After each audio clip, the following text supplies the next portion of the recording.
Silly me, but I do believe that we in media have some measure of power on these things and the ability to kind of sway public opinion and a measure of pressure that you wind up getting up top. So, like, for example, I know me, myself personally, when it comes to college stuff, I watch colleges take down stuff off of Twitter because I said something, right? Like I've seen things actually change like, off of an outside the lines parting shot about Oklahoma State, and then suddenly there's a Mike Gundy apology or something that comes out. Like this does happen.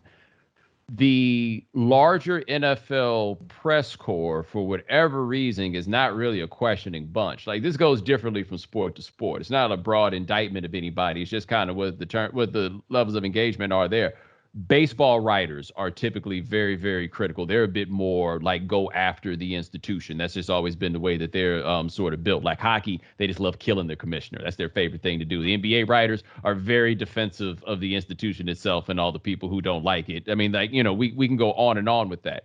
But there is no real ground level pressure on these owners, whether on a national level or on a local level. And so, again, when this thing happened on Friday, we kind of played it macro level with kid gloves. When the thing happened with Gruden, for whatever's worth, the second thing, the Monday night thing, he got out fast. Like that report came out and he was out of that job within 2 hours. We didn't even have a chance to go do anything. But there is, I think, a level of scrutiny that we can give collectively to NFL owners that we don't. And I just think that part of it is, as a society, we have such a reverence for rich people and just a general belief that if you have made these billions of dollars, there's a respect that you deserve. Never mind the significant portion of these guys that inherited these billions of dollars that they had. They ain't even have to go do nothing for it. And we still feel like, hey, well, your daddy got it, so I guess that means something about you, right? We still lean with it.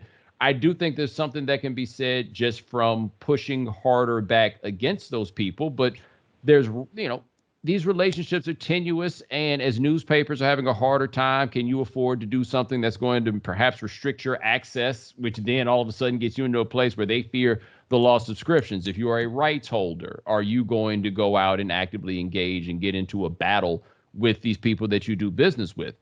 That's where it gets hard, but I still think that we have the power in our job to make some things happen, or I'd like to think that.